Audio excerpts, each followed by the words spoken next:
Hello, everybody. Janine Hill here. I am very happy to be doing this podcast today. As you know, I'm a little bit in and out with the podcast, and I was heading back from Sydney, heading up the mountains back to Tenterfield last week, and the message pops in. Gemini season's approaching us. What does that mean? Lots and lots of energy, lots of ideas, lots of mental stimulation. So I had this thought, okay, there's some things coming up, some themes happening for the next 6 months. We're on the tail end. Can you believe it? June 1 is approaching, winter's approaching, and it's time to take a look at what's coming up, what can we be prepared for? And I thought about, well, I didn't necessarily think my message came through. You need to get in touch with Alisha Brache right now and have a chat and see how she's doing.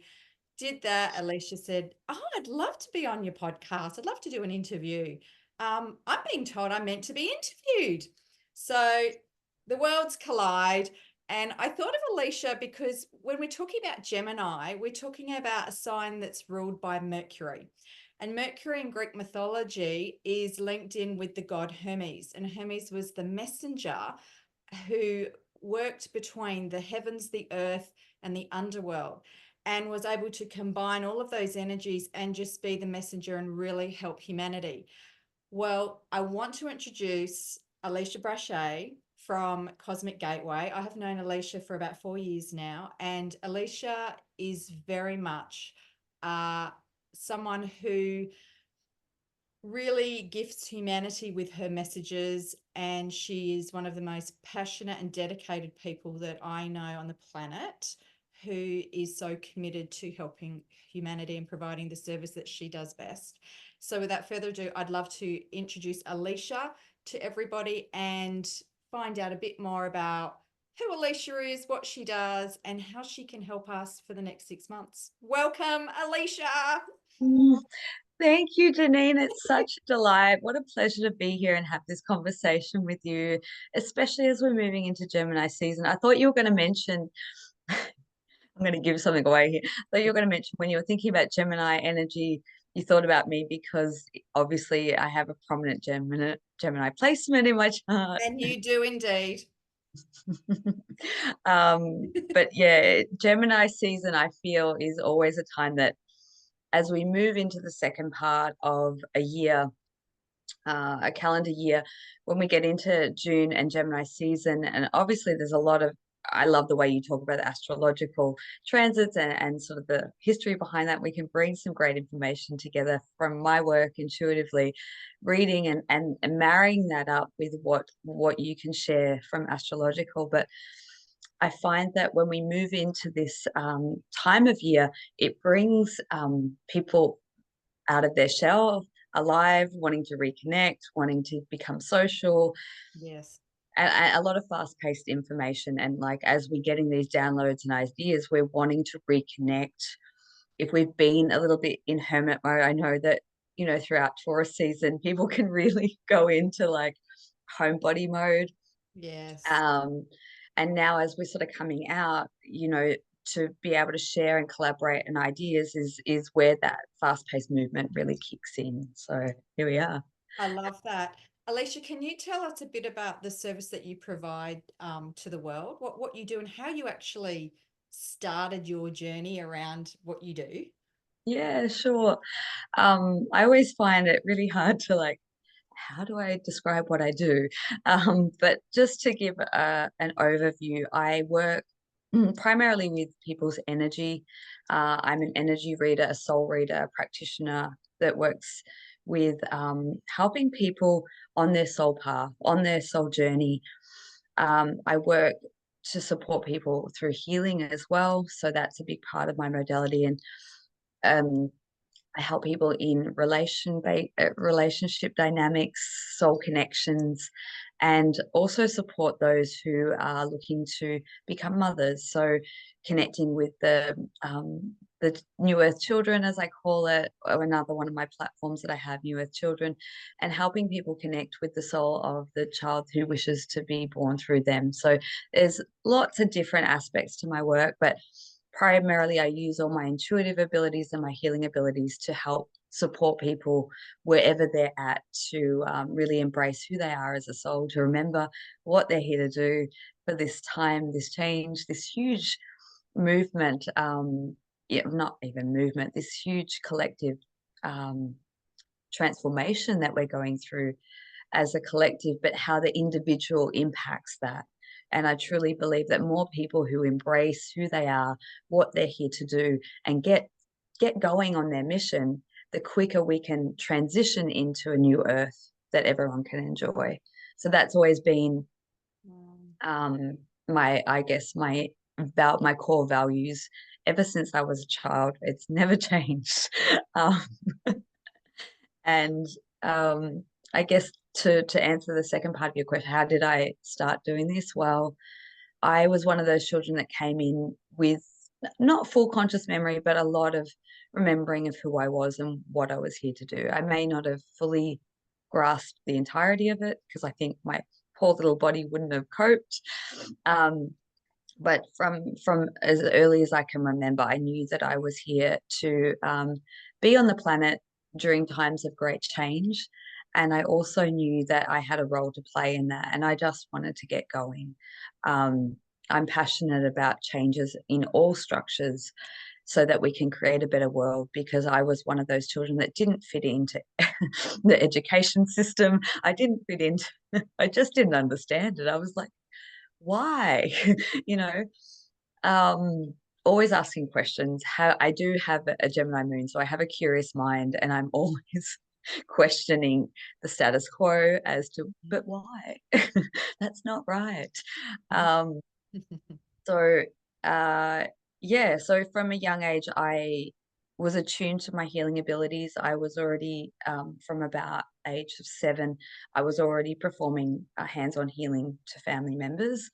I was doing psychic readings from very young. I was, just I chose a good family that was going to nurture that and encourage that, and um, I started formalizing that from my mid-teens. I found a teacher who provided a really good foundation for me to learn, to enhance all my abilities and to nurture that space, to cultivate what I had naturally, and to kind of be able to have language around it, to work with it. And Yes. I trained with him for 5.5 years, and then I moved to finding my second teacher, who was a holistic counselor. So I wanted to find a way that I could have a formal piece of paper that could let me do what I wanted to do, and sort of marrying the two worlds of my psychic abilities and counseling and healing, and bringing that all together. And I did that when by the age of 24, I had completed all that study, and I was already well and truly working in the space. So I have been really dedicated and working,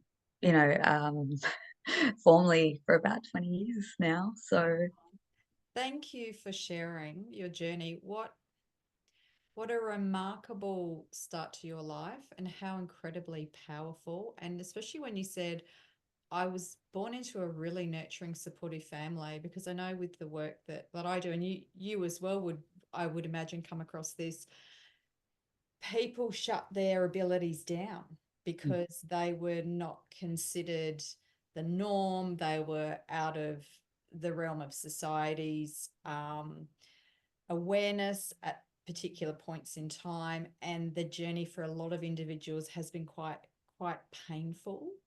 And then to hear, someone like yourself who's had this, and it sounds very much like that very Gemini energy as well, like a real fast track. Like you've been on this because you talked to, yeah. So you giggle, you're sort of going, oh, yeah, yeah, like this fast track. And do you find like this fast track energy? Like I certainly do. And we talked about this last year when you interviewed me about the notes moving from mm. earth, water into fire, air, that it's a completely different shift. And we've got this speed up happening. Would you say this fast track is very much in alignment with perhaps how your journey has been through the years that you've been on the planet? Yeah. Actually, that reminds me, and I can't quote it um, specifically, but I remember my dad actually teaching me about this concept called the quickening. And I couldn't even tell you off the top of my head whose material it was, Is that a but I bel Stuart Wildism, the quickening? Was it Stuart? okay, Good old Stu, maybe. I'd say so, yeah. Sounds like Um, it. and I remember my dad talking to me about that. So I believe that they were talking about the quickening really started in the 80s, the Yeah, 1980s, yeah, until where we are right now. So I think I was born in 1984. So I think people who've incarnated, you know, at 1984 yes, moving forward yes, probably have that energy within them. It probably is represented somehow in their astrology. I have no yes, doubt about that. yes. Um, until we're here now, and I don't know if you can speak to this as well, but I've noticed, especially in the last, well, this year primarily, but in the last month, time is speeding up so quickly. I literally blink and I go, where did the last 8 hours go? Like how it's just this almost like a, what's the word I'm looking for? It's coming through. It's like this tsunami of like Yeah, pushing energy that's really rapidly accelerating yeah, us individually and collectively. Because it might be a bit controversial, but I think we're a little bit behind the deadline when it comes to some of the key events that are meant to take place throughout this awakening and ascension process. I do believe that there were many key, let's say, hmm, timeline potentials that could have taken place that could have catapulted us earlier, say in over the last 5 years, 6 years. And I truly believe that humanity just wasn't ready. that wasn't. Um, no, but I believe that we are now. And I think that especially the last 4 years, has probably had a lot to do with getting people prepared and Yeah, ready. I love the fact that because where I've moved to, I know I mentioned this to you earlier. I'm on the main road in town, and we're talking about fast track, and there's this massive semi that's just gone past. And I apologize to the viewers if you did actually hear, and you do hear all of this noise in the background. In true Gemini fashion, I get ready for this interview, and I'm like, oh. Oh no, I don't know where my earphones are. I don't know where my microphone is because I've just moved house and there I am looking for this. And it's like, no, just chill out. It's all going to be okay. But anyway, but the semi trailer going by very, very quickly, fast pace, fast pace. And I do agree with you. There's this there were some key events as you were talking about, and it was a bit of an eye-opener into where we're all at collectively.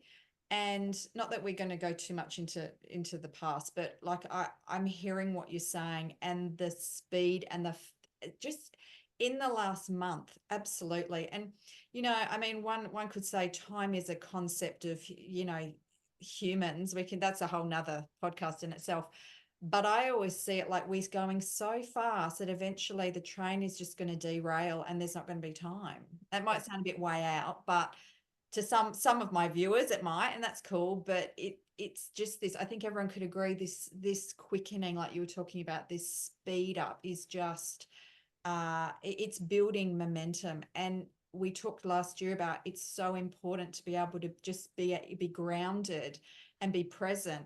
And I'm finding as a practitioner and someone who's big on self-care, even with everything that I am practicing, and I live in the country, which one would think, oh, it's a lot calmer, quieter. Absolutely. It's still like a freight train or one of those fast trains, those speeding. It just is pretty Mm. diabolical. And that's why I really wanted to have a chat with you today for the viewers to get some kind of idea on a couple of themes that you've been witnessing in your work for the next 6 months, taking us to the end of, 2024, because we're hitting 2025, which is quite amazing to me. Um, and everybody else, no doubt. Some of the themes, and perhaps we can tie them in with some of the transits that are happening at the moment, which I know you love to do. I do. I get all excited. Alisha, can you give us a couple of themes for the next 6 months that are really going to help people? And if you share the themes, and then perhaps we can look at, well, what are some practical strategies that people, because you and I are all about, because of the work we do in the world, which is predominantly energetic um, translation.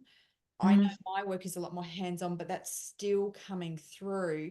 You and I are both incredibly um, passionate about how do we apply this practically, because we are, beings having a human experience. We live in a 3D physical reality. We need some tools. It's all very well to go, yes, and the energies are coming through, and, just tiptoe and smell the flowers, and that's great. That ain't realistic. So, is there something in particular that comes to mind that could really help Yeah. people?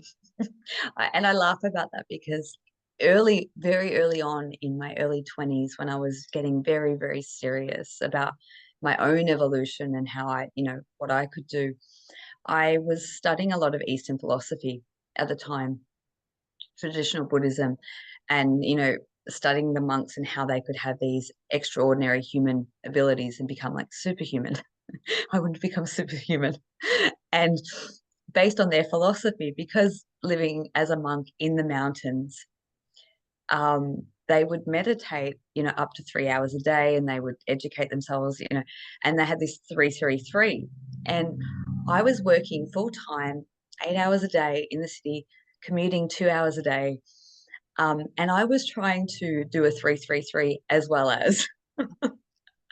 That's so you. And then I realized that that's just not practical. When you have a busy lifestyle, people are parents, they have dependents, you're working, you're trying to cook dinner. You can't possibly meditate 3 hours a day. And so what I formulated through what I teach is 15 minutes, 10 minutes, 15 minutes, whatever you can get in that is practically applied, that can enhance your life, keep you grounded, keep you in balance and alignment. That's all you need in this modern day world and society. So I always say to people, find your meditative practice. So for some people, it will be just listening to meditational, like frequency sounds and meditation, sitting, in that position and being able to rebalance and realign, or just become attuned to feeling in resonance. But for other people, that just doesn't work. And so don't force yourself to do something that doesn't feel right. Find what works for you. For other people, just walking in nature can give them the same experience. Other people, it might be yoga, Tai Chi, or some sort of form of movement. Um, there's so many different meditative practices that we can easily apply and integrate into our daily life, that when we set the tone for our day or of an evening, and I always try and encourage my students to make space in the morning and in the evening. I deal with a lot of people who are extraordinarily talented and very, very psychic. And I think we all have that ability. So if your people are going and merging into other realities during their dream space, if we're not setting the foundation of a clear energy, we can go into places that are quite distorted, that can be quite troublesome, to the mind or to our emotions. And if we're not clearing our energy, especially at the moment with this quickening, if we're not clearing our energy regularly, that's going to keep us off center. And then we're not going to be making the most of our day and our time to move forward. So I guess that's one thing that I would always share. Fantastic. Fantastic. Energetically speaking, now you, from my understanding and the work that we've done together over the years, you tune in and you connect to frequencies that are here, but also on other. I'm thinking of the words to use so that it's applicable for everybody to appreciate. So like you, so if we look at, Hermes, the Hmm. messenger, connecting with the heavens, the earths, and the underworld, which you're very gifted at and have come here to provide that service for humanity and you know, lovely little animals and all sorts of beings on the planet and beyond. And I've digressed, but um, what is it that you're picking up on at Hmm. the moment? Yes, there's the need to meditate, to self-care, to be able to ground, doing it in the way you need to be able to do it, to clear, to clean. Are there energetic kind of timelines, or and I want to get your definition on what a timeline means, because to some people they go, well, I don't really know what you're talking about. Are there particular things that are coming up in my long-winded approach that people need to know about moving forward? Did I ask that? Oh yeah. Oh, Okay. good, because I sort of did a ramble then.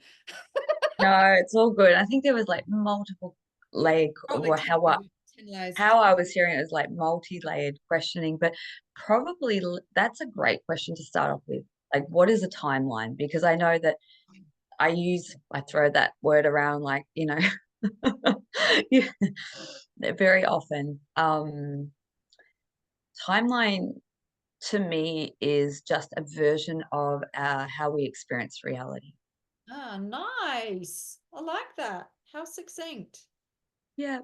And so I give people um, a really practical way that they can understand that sometimes we are living, depending on our energy, Yeah. depending on what we're holding in our body at the time, how we're feeling. If we're having a day where we are in alignment, we're feeling good, the sun's shining, we are on or experiencing what I call the higher timeline of our version of reality. Mm. That's where synchronistic events occur. We know we randomly pop into meeting someone down at the coffee shop and they just happen to know the person that, is going to help us with our work or answer a question that we've had in our mind. We see synchronicity of numbers aligning, people start to see the 11, Yep. 11, blah, blah, blah, and that's where I believe that we're actually experiencing in physical reality the highest version of time or a higher version of timeline. Um, what I believe humanity is going through for the next 6 months is being able to access that as a baseline for I believe that the new earth or the new reality, what has been prophesized by many great spiritual teachers of the past is that we're moving into this new era, this new age. And Yes. I think where we're heading for the next 6 months is a collective timeline that is available for everyone to access as a permanent baseline. So, not just one day a week or one day a month that we're in alignment and feeling good. We're being pushed in this accelerated time to access that as a daily occurrence. And how you can distinguish if you're on a higher or lower timeline would be if you're having a day, and we have to honor these days too and not beat ourselves up. Yes. Like, it's really important to know that it's all part of the experience to get to that as a permanent baseline is. And I'll give you an example. Yesterday was my lower timeline, and I was well and truly aware that that was the day and that I was not going to be productive, and I had to honor what was coming up, Yes. was being released, what was being let go of. And they're the days that nothing seems to work. We feel quite low. We might feel, like we've slipped into a state of depression. We might be processing emotions such as grief, loss. Um, and also, they're the days that our mind can wander in not the most productive ways. We might have a lot of mental chatter. I talk about things like intrusive thoughts, where we can have very negative thought processes that can diminish our self worth. So, if we're having a day like that or a few days like that, I see that as part of the process that we have to experience that as what is happening in the energetic field is that we're releasing old timelines. So, we're actually releasing energies from the past that aren't coming with us on the new pathway, on the new trajectory. I love this. And I love this. Could I interject for a go moment? for it. Yeah. So just loving what you're saying. And while you're sharing that, I'm compelled to add in the solar flares, the coronal mass Oh, yeah. injections. Can we? So like and then sometimes I'll see like what you're talking about, the having the sort of the low frequency day, and I can relate to that because yesterday I was like, it's my no my day, because I could feel the speed of got this and this. It's like Yep. stop, sit in front of the fire with the cat, just really Mm. take care. And then I saw, and I'm not someone that is on social media a great deal. That was a choice I made a few years ago. But when I am, things are presented to me that just show up, right? And so there was this post, and it talked about, how's everyone feeling? It was either 23 or 26. We've had like 23 solar flares in the last 24 hours. And I'm like, holy shit, that's about right. Um, and when I talk about solar flares, and I do my best with people, because I listen to a lot of different professionals in our industry who share it. And, you look on the NASA side and they go, yeah, solar flares, but it doesn't impact humanity. Yeah, okay, thanks for that. And then, you listen to the beautiful words of Pam Gregory, and she, the evolutionary astrologer, and she taps into various other teachers as well. And, we've got the different classifications of solar flares, and how they are basically, the Earth's atmosphere, the Earth's field is more porous now, so there's an absorption of these energies. The sun's rays are hitting us harder. That's impacting us. That I would imagine at the moment, in particular, because we are at the moment, like you're talking about the timeline shifts and the rapid speed, we are seeing a great deal of mental illness. Oh, yes. I can talk to that. We're seeing a lot of suicide. Those rates are going. We're seeing a lot of violence. So even Mhm. though we're having these changes and these evolutionary dynamic, I think the word I would use, shifting with these timelines, we're seeing the shadow stuff even more prominently as well. And it's really challenging for people, I can really, for all of us, when we're having a low frequency day, Mm.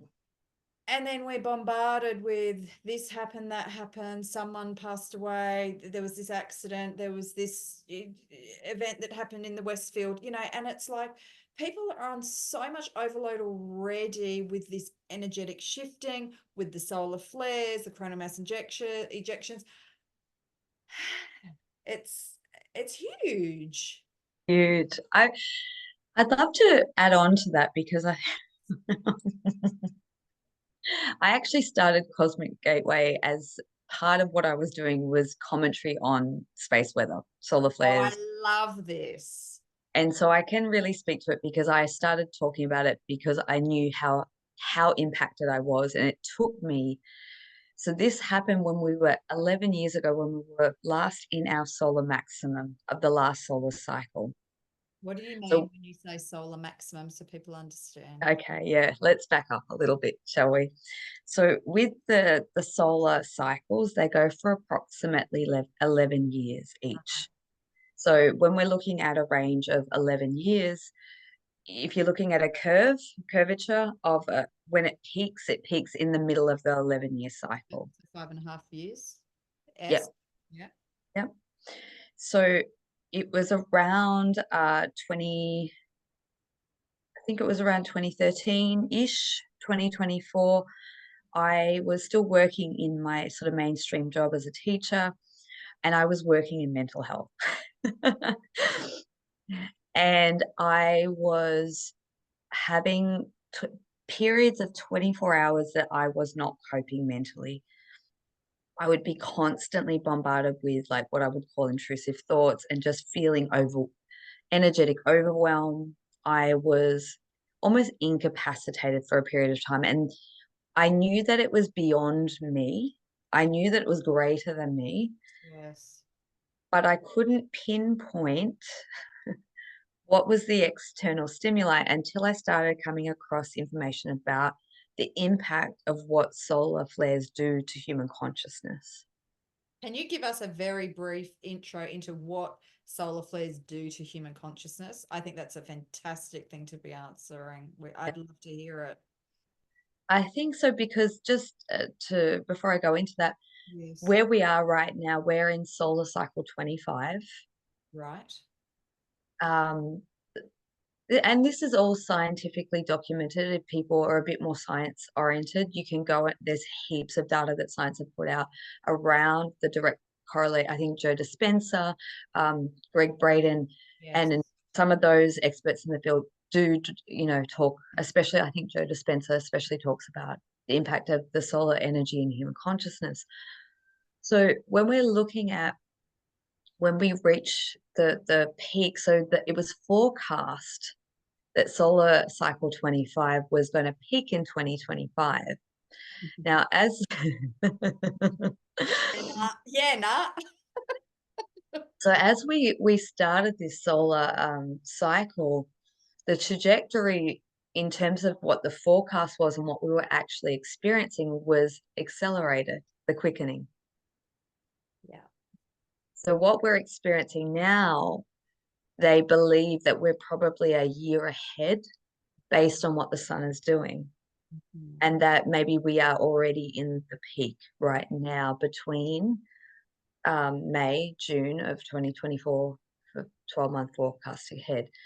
So having said that, there is an app that people can download, which Uh, is free. we'll It's put called, that, we'll put that. yeah, Yeah. Uh, Space Weather Live. thank you. Um, and that will give you live um, um,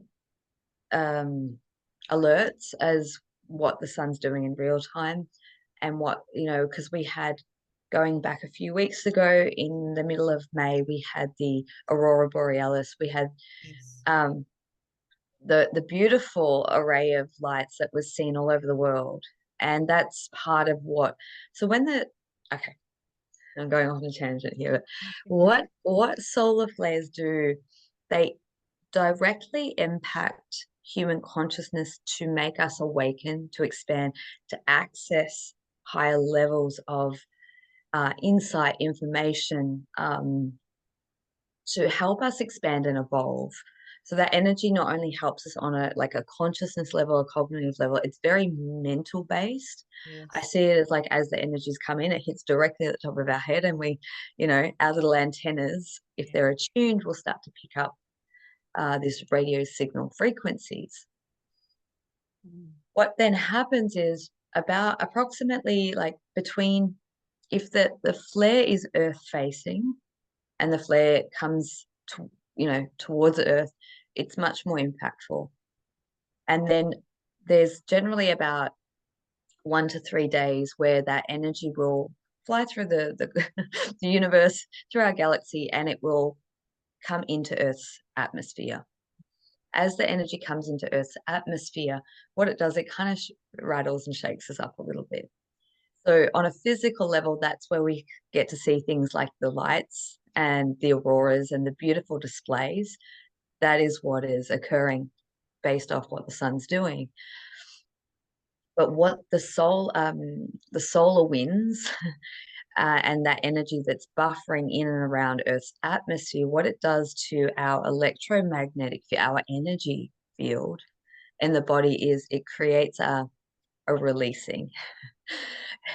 So the solar flares help us expand. And then, of course, what happens when we expand, naturally, we have to shed or let go of Yes. what we're holding that doesn't serve us. So when we have the solar winds, it can make us feel tired, fatigued. That's when we start to notice if we go out into the local shops or the shopping centers, you'll see the direct correlation of when people start acting out. Oh, yeah. Yeah. You have explained it so beautifully, and majority of people feed back to me this year in particular, I am so exhausted. and Hmm. there's no medical underlying reason. I've had test after test. My diet's on track. What's going on? And I talk about this, but I really am so grateful to you because your explanation is going to help so many people understand what's going on more. Thank you.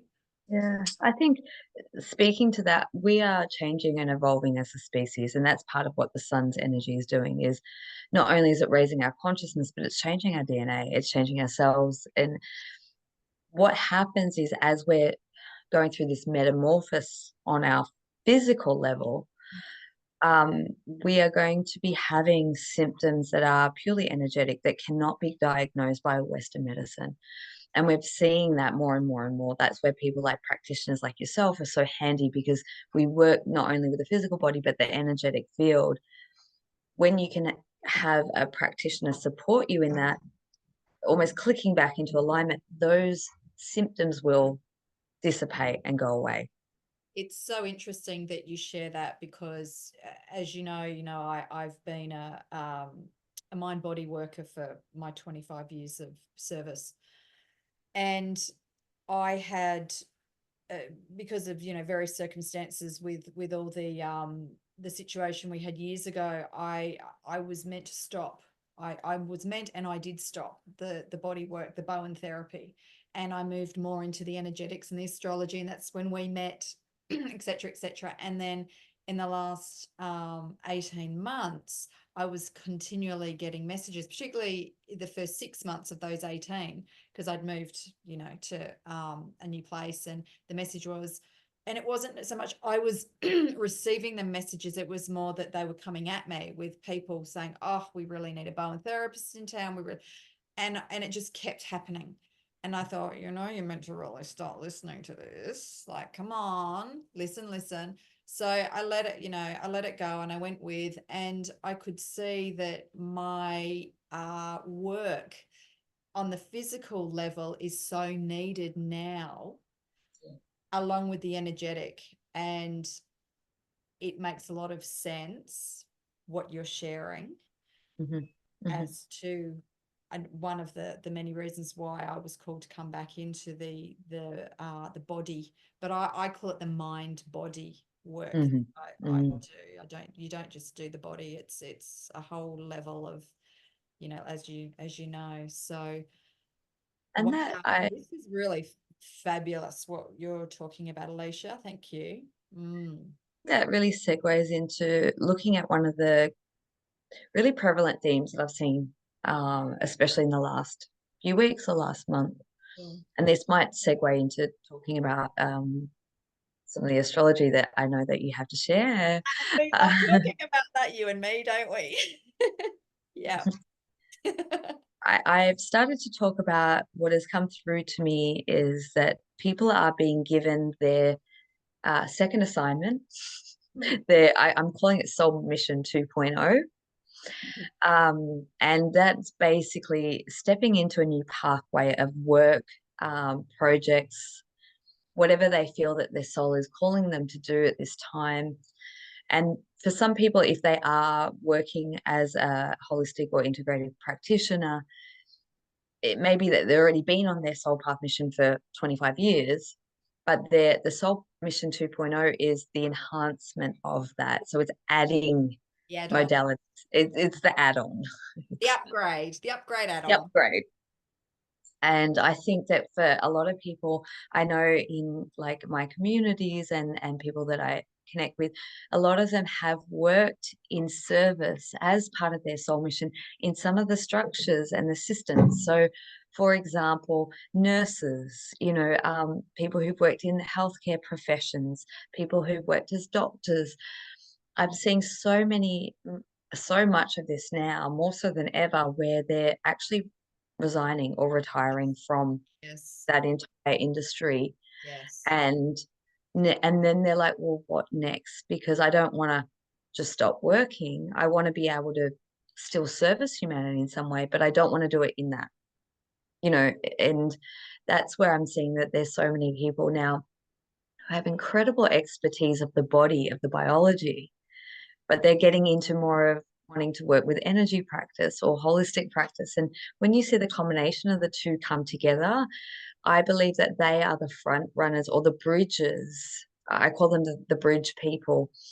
They are the bridges who will be able to help service the vast majority of humanity going through these changes and upgrades, to give them context from a medical perspective and say, well, there's nothing wrong with your thyroid.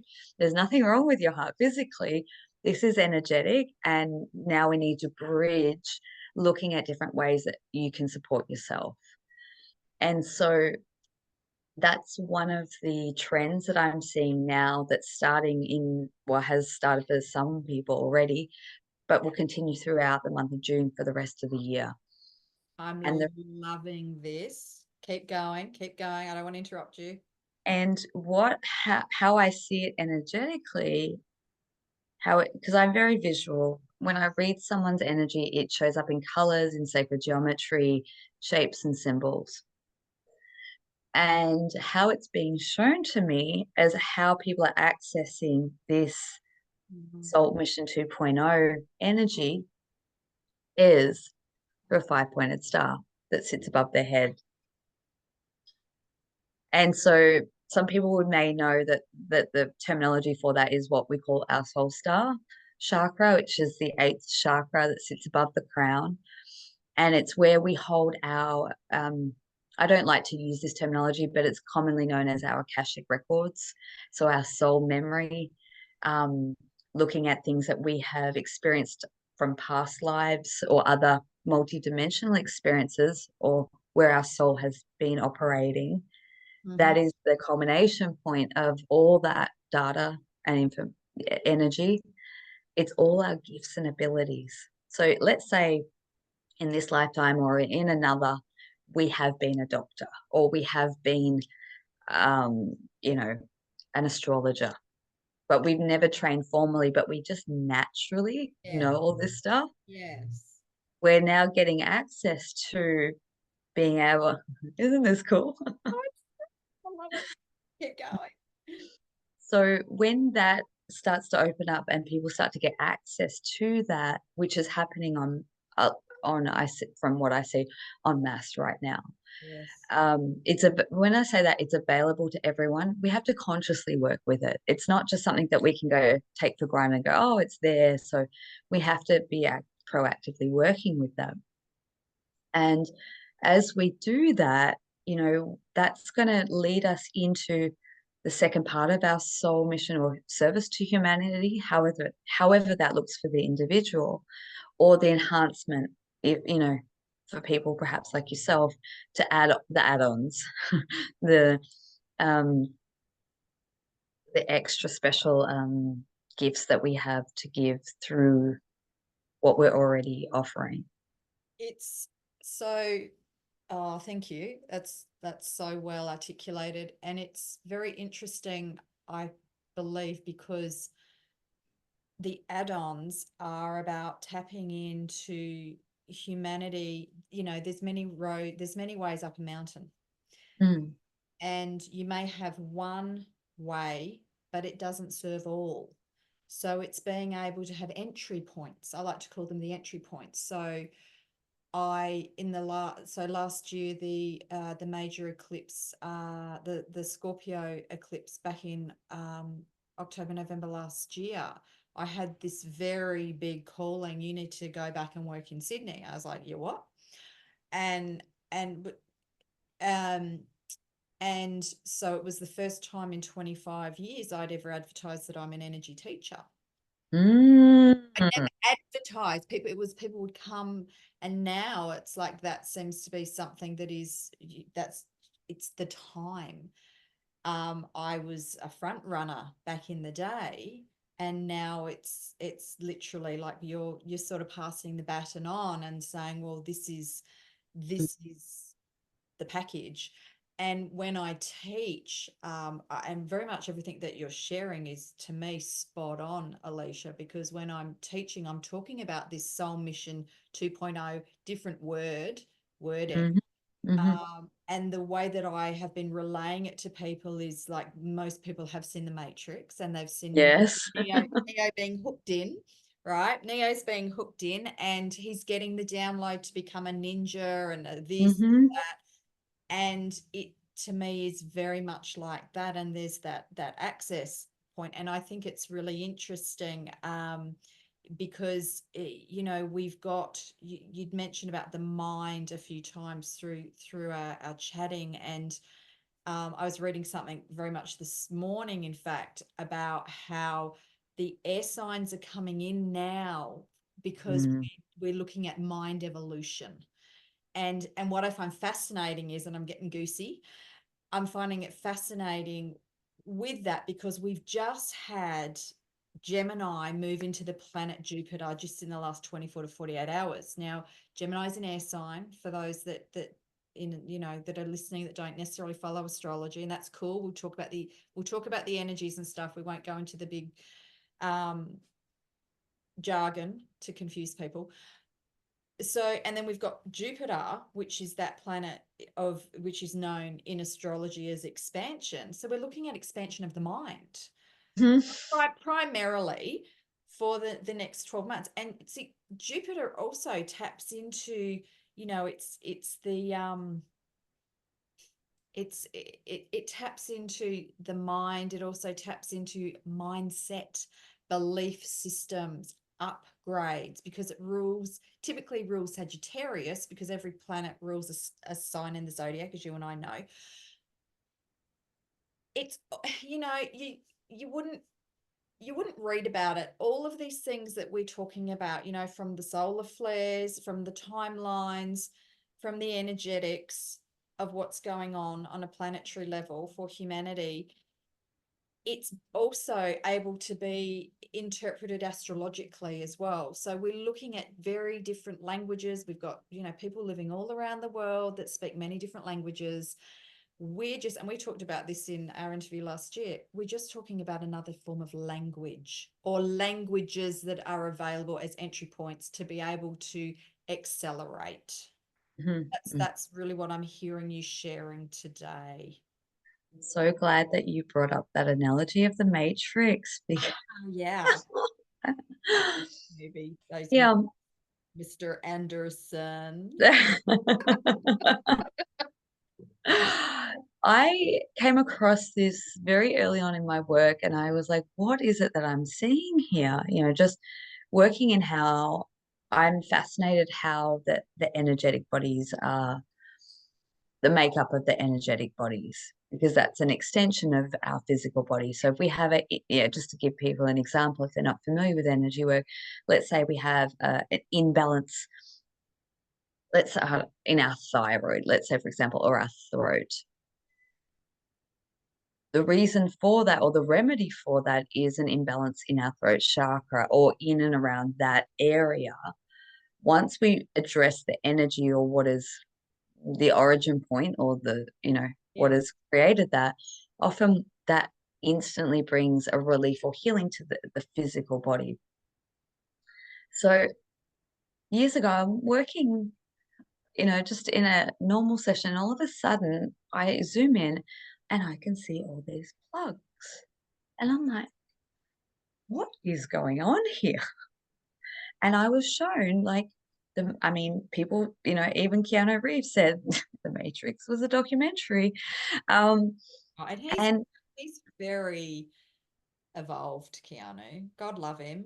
uh, Beautiful, beautiful soul. he, re- I do. One night I saw something on him on social media, and I thought, I wonder where his origins are because I'm big on soul origins and where we come from, and explore that. And where's his origins? And instantly I was like, oh, he has Syrian energy. Yes. It's just written all over him. Yes. And I did a bit of research. He Yeah. had a band that basically, I think it was called Dog Star, which, Yes. yeah. Yes. And I was like, tell me you're from Sirius without telling me you're not from Sirius. Right. Right. Yeah. Anyway, I Kennedy, digress. no, you're just sharing. It's awesome. You're just sharing that. I don't know if that was the name of his band, but it was something along those lines that Yeah. specifically talks about Sirius, and I Yeah. said, oh, and I thought to myself, I wonder if he consciously knows that or if that was just like Anyway, one day I'll talk to him and I'll ask him. um, He's quite extraordinary, and his service to the world is not what he's done on screen. What that man does behind the scenes, he's quite an extraordinary being. I have a lot of respect for yeah, his journey. absolutely, absolutely. He's certainly incredibly highly evolved individual, to Yeah, say the least. yes. Can I mention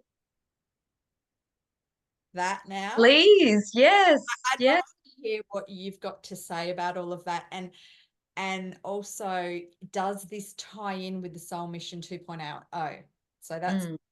that's Well, I'll wrap up that train of yeah, thought yeah, because no, please do. the, the entry point into accessing that Yeah. star and the Soul Mission 2.0 is to unplug energetically from the old timelines, but from the matrix. And that's what I'm currently doing a lot of in private sessions.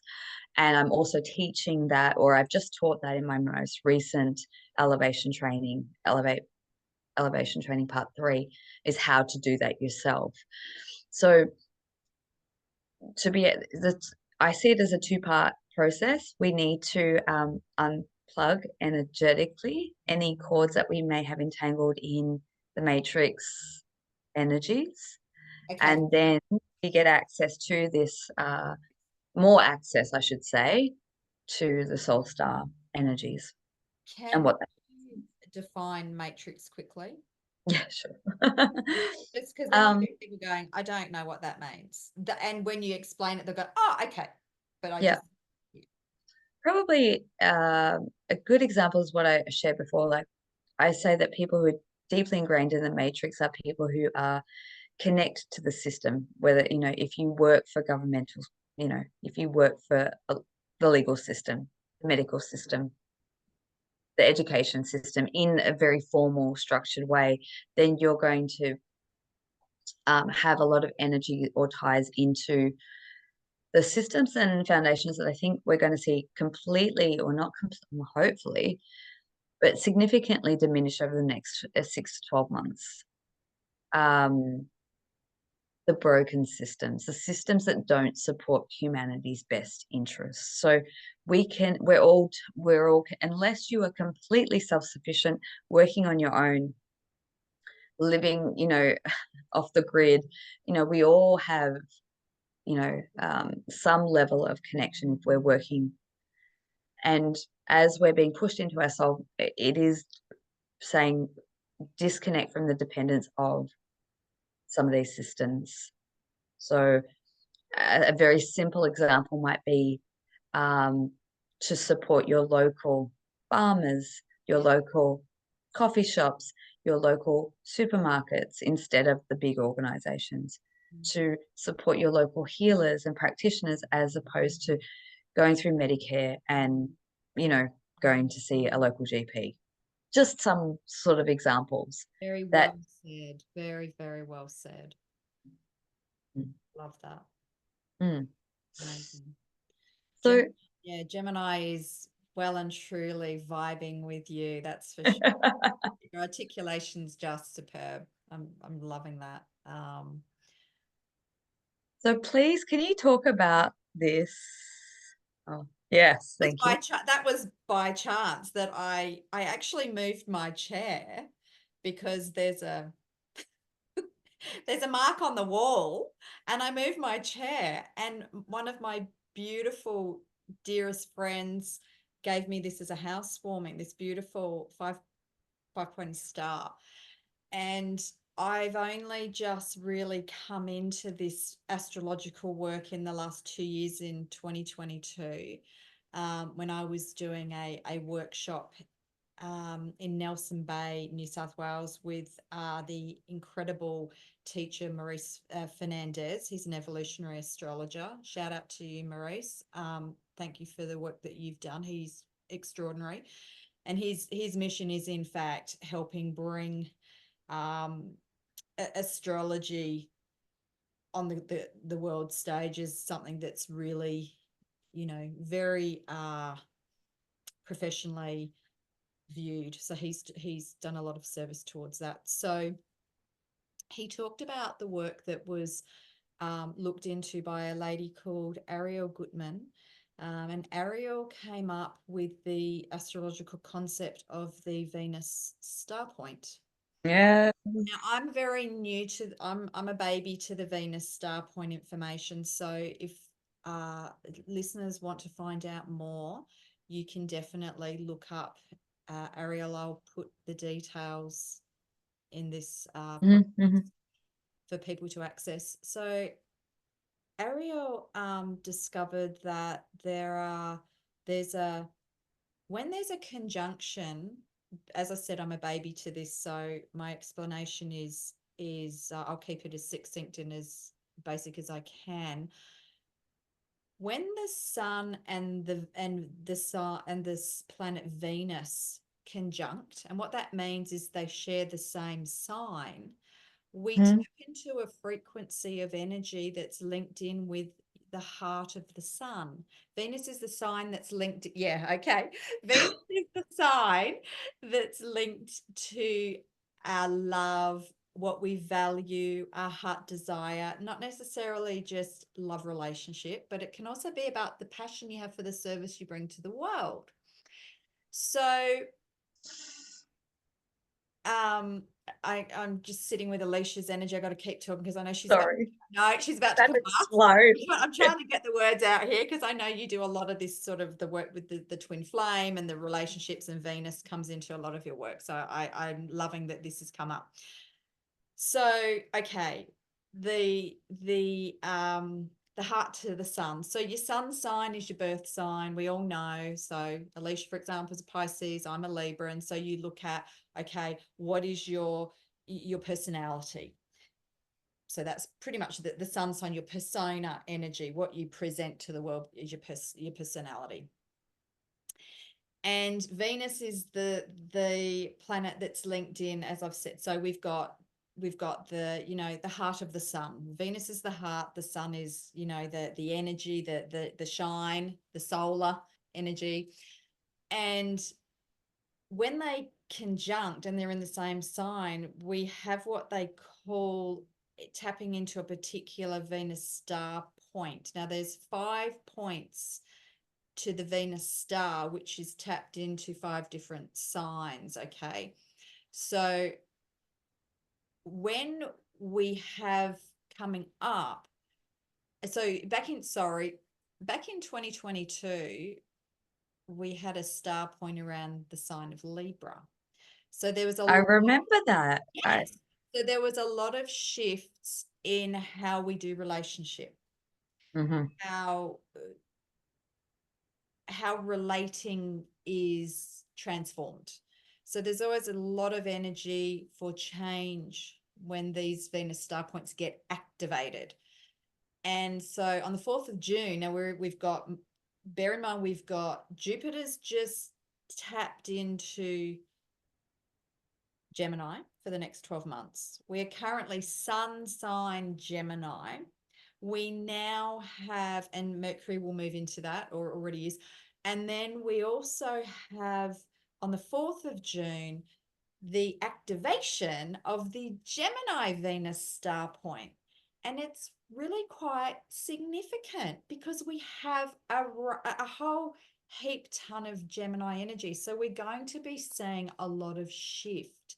Now, if we go a bit further into that, you as a person, if you look at your astrology chart, you are able to decipher or have deciphered for you your 5 Venus points, right? Mhm. 2 Venus star point.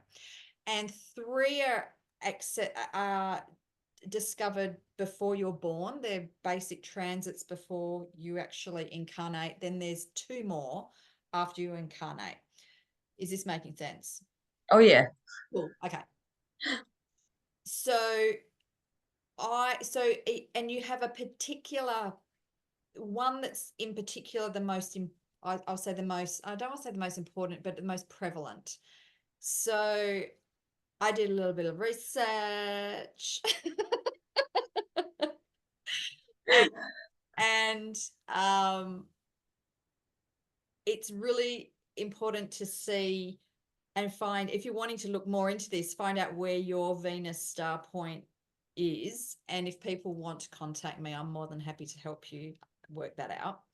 Because that point, now I'm wondering if this goes into Soul Mission 2.0, and I'll talk about that in a So much. This is going to wrap this all up so beautifully awesome, when I. awesome, awesome. Because we can use yours and mine as an example, because I looked yours up today.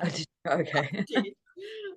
If you want to have that revealed, that's on live. I can handle it. It's all good. Um, and that tends to be that point, that star point tends to be what your gift is to the world, what your heart's desire is. Okay. Oh, So I didn't actually go deeper into that back in 2022 because I was focusing on a whole heap of other things and it was very new and I was grasping other astrological areas, but this has kind of come through recently for me. And when I discovered that my Venus star point is in fact Aquarius, mhm. I was so delighted because it helped me understand why I do what I do, my mission, all right, and my gifts, because it shares with you, it helps you understand what your gifts are that you are here to give the world, you know. So obviously for me with Aquarius, there's the freedom, the revolution, the healing. So it was all very apt. So I thought, oh, before I do the interview today with Leish, that might just have a quick squiz at Leish. And your point is Virgo. And You what's know what? Before you said that, I went intuitively, I bet you it's in an earth sign, and my whole face is going to go, what? But continue. Yes, and Virgo's gift is service to humanity. And if you look at the Virgoian energy, it's very much about purity, channeling purity, making everything dot the I's, cross the T's, pure for the message of the God energies. Mm, So I thought, and you know, hands on. yeah. And Yeah. I thought that is very you. And what I then found interesting, and this may have no relevance at all, I need to look into this and I might have a chat with Maurice about it. Um, I then thought about how for me as an example, and tell me if this rings true for you, because it may be completely irrelevant, but anyway, I thought it was interesting. My Venus natal chart is in Virgo, right? And so my star point is Aquarius. I have always drawn Venus Aquarians to me, right? Mm. Because you are, I was about to say we're the opposite because my Venus is in Aquarius. yes. So I thought, well, maybe there's some significance of that. There might not be at all, but I thought that was really interesting.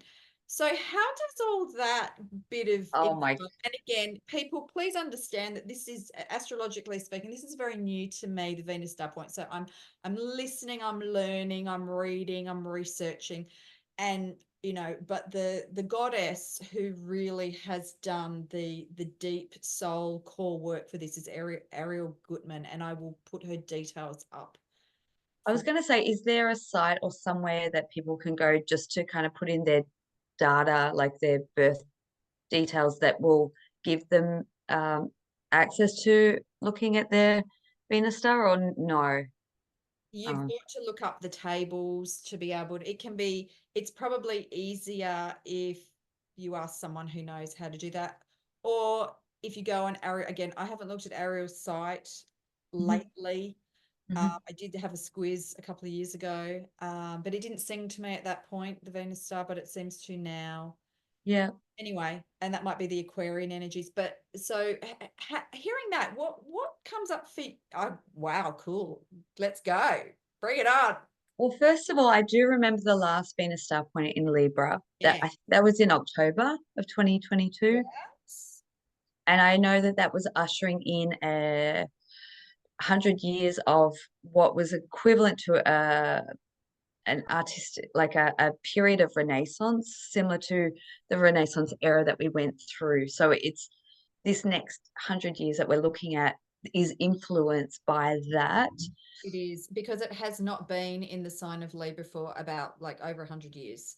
So it's ushering in that whole beautiful. And you can see that in, well, I can see that in every aspect of life. People really getting into their, like, healing through arts, and then using that to then, part of their soul path and mission. But And I'm seeing a lot of reconnections in relationships as well. so historically, my work with divine counterparts, June is normally the kickoff point for the year that starts to bring relationships together, brings powerful couples together, or brings them into a deeper level of harmony and commitment. Always in June, and then it continues for the year. When we're looking at the gateways, so I always do my soul journeys, my group work on, I will be facilitating a 6/6, and this will be the first, I didn't even know about this. This will be the first time that I facilitate one based on like romantic soul connections, and the powerful energy that help, can have the potential to help with, oh, I lost my word there. Radiate that palpable energy that can radiate through the collective field to the betterment of humanity at this time. And I always do my June 6/6 based on Venus energy. Venus energy is always highlighted around that time. And it's always a combination of sun energy and Venus energy combined that is a theme for June. And often I must have been an astrologer in a past life, because I've never studied formally, but I just naturally understand. And when I tap into my work, this has happened for a number of years. When I'm doing a soul reading for someone, I will give them like what would be considered in astrology is like key notable points of the year that is optimal for fertility, pregnancy, abundance, whatever it is, key themes. And the feedback that I get afterwards is, you have just basically verbatim said what my astrologer told me last week. So there's obviously energetics, that we can look in astrology, but it's based on energetics. It's based on, because I work a lot with star and cosmos, so it all intertwines. However, let me tell you, the energetic themes I always see in color. So for June is gold, which is sun energy, and pink, which is the Venusian energy. Oh, beautiful. And it's tapping into love, whether that's in soul partnership or just love in general for yourself, what you do for your service, or it could be a fusion of all of that. And it's the combination that's opening up potentials to abundant pathways. And that's what we're looking at for June, that's going to set the tone for the rest of this year. So I love this. without even fully understand, I'm going to say something that might be really out there, but please bear with me. Please bear with me. I know that this time right now, for a lot of people, is very hard and challenging, because we're dealing with a lot of grief, a lot of loss, whether that's loss of relationships breaking down and partnerships closing. And I see that if there's a big soul connection that is preordained, a part of our soul contract to come in, if we're in a misaligned relationship, all of a sudden, boom, sometimes even without warning, if the energies are aligning for a new partnership to come in, current relationships will just dismiss, and I'm getting that feedback a lot from my clients and from my subscribers, just saying my marriage just, abruptly ended or whatever. So that can be a loss or a grief, but it is a catalyst for our awakening when we go through these big unforeseen life changes or big catalyst events, because it's part of the grief and the loss process that catapults us through evolution. The other aspect that a lot of people are going through is there is a lot of people transitioning right now. Yes. Yes. There's a lot of death, a lot of unexpected death. Yes. Of just like that person was fine and healthy and they just didn't wake up in the morning, or someone who may have been maybe not so well, but all of a sudden they've just declined and gone, really.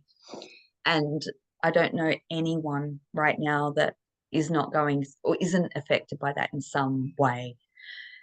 Once again, it's a catalyst for our evolution. I believe that when I was talking about this timeline for humanity that we're on the precipice of kind of merging into, is, I guess, what a lot of the prophecies talk about, even through religious texts, is that when we enter into this new era, we're moving into a different vibration where our loved ones who have transitioned or to our illusion in the 3D world have died.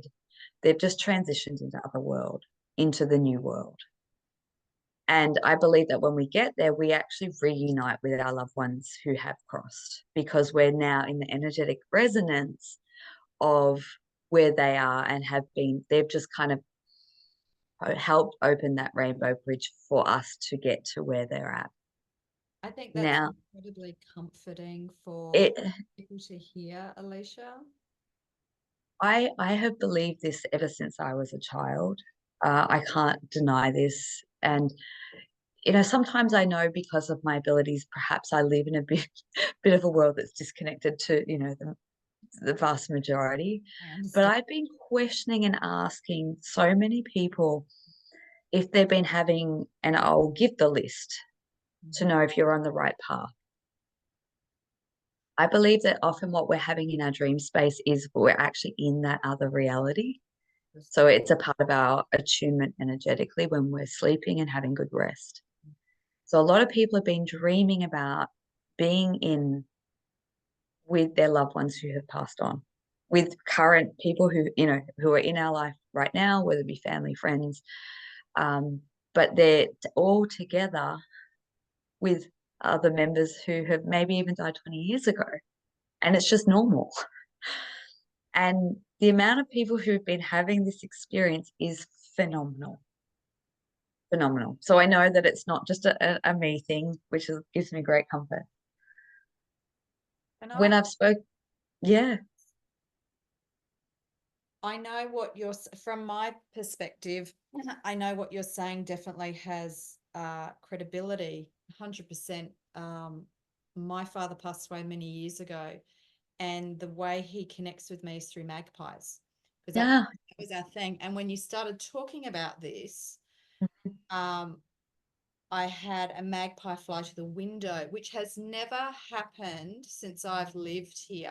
I know, granted, I've only been here 8 weeks, but it's not easy for a magpie to do that. So there's definitely a message in that. And I just wanted to give that validation. and I'm so glad you did, because some people don't remember their dreams. So some people are actually having waking life, exactly what you described. People have symbols like, butterflies or dragonflies that they know that a loved one is there. And this is happening in just moment to moment. This can happen in so many different ways that the individual will know undoubtedly that was a message from my father, or whoever it is that is close to us on the other side. um, i've ex- I've experienced a lot of death in my life of loved ones who are very, very close. Even in my 20s, I lost a partner, and so it's not unfamiliar to go through those levels of grief. And it's very, very challenging if it's the first time that you're faced with that. Yes. And I know that once they transition, they become incredible guides for us. And, I've been told for years that we're waiting for you. We're here preparing the new world. Mm. We are here because that's where your destiny is. That's where, we're working towards for all of humanity to get to. And that thing of also that keeps coming through for me is, you know, not having to leave the body to be part of that. That's the next, I believe, the evolution for a number of, well, Mhm. many souls. And what I feel grateful for, particularly having this chat with you today, is it's really cemented my faith, which is a Jupiterian quality faith.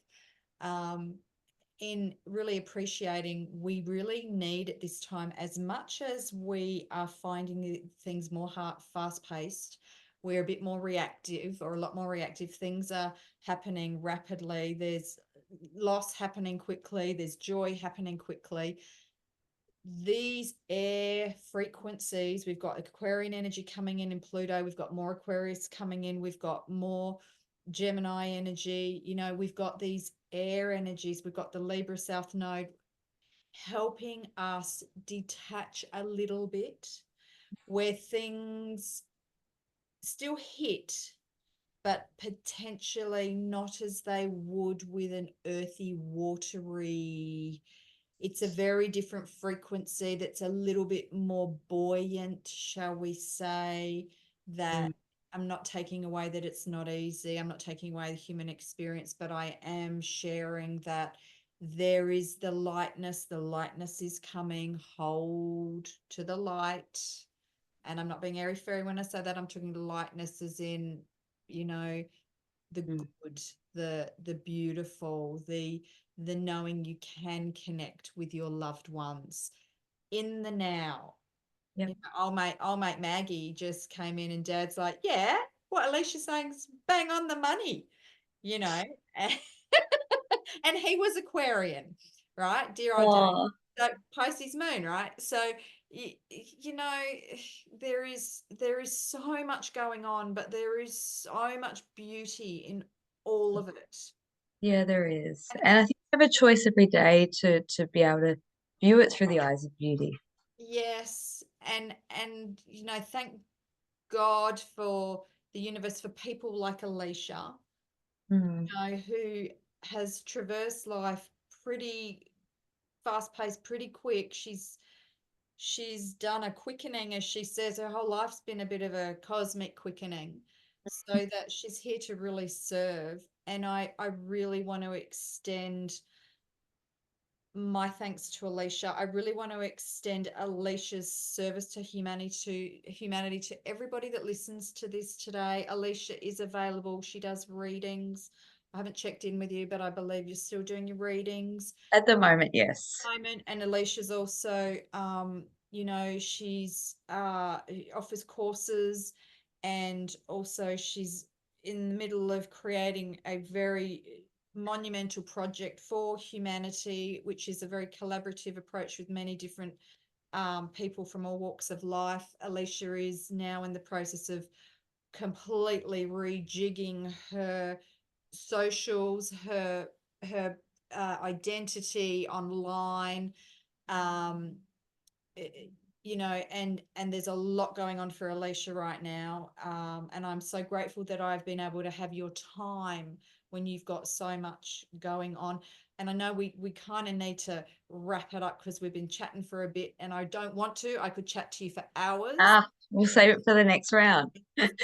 Is there something that you would like to share or say, if you feel there's something that Mm, a collective or one individual, and I'm yep. feeling emotional saying that, needs Yeah, to hear from you today? yeah. Just to continue on from our loved ones who've transitioned, that's not just our human loved ones, that's our fur babies as well. And when you talked about all that information about the Venus Star Point, I got excited because I actually woke up last night. In the last 12 hours, I had an experience, an incredible experience. Um, I've just gone through my version of loss again, and that was a beloved companion of mine, my beloved Ari, who transitioned in January. Um, and what he showed me during his transition was how much darkness he was able to lift off the planet to help the planet go through what we're going through now. So I truly believe that those who are crossing or leaving this earth plane and going into the new earth are helping us all by removing a lot of the density that it's just almost impossible for us to lift, you know. And so he's been now huge guide and inspiration to be able to stay heart-centered, especially in the days of when you're feeling a bit down. And he came to me in my dream space last night and poured in gold light, Mm. pink light, and he said to me, you have to sustain this energy because this is what's going to keep you on track to the trajectory of to getting into the new earth of where I am. How divine. What a gift. And it was a reminder that, some days we forget that we are love, and that is who we all are on a soul level.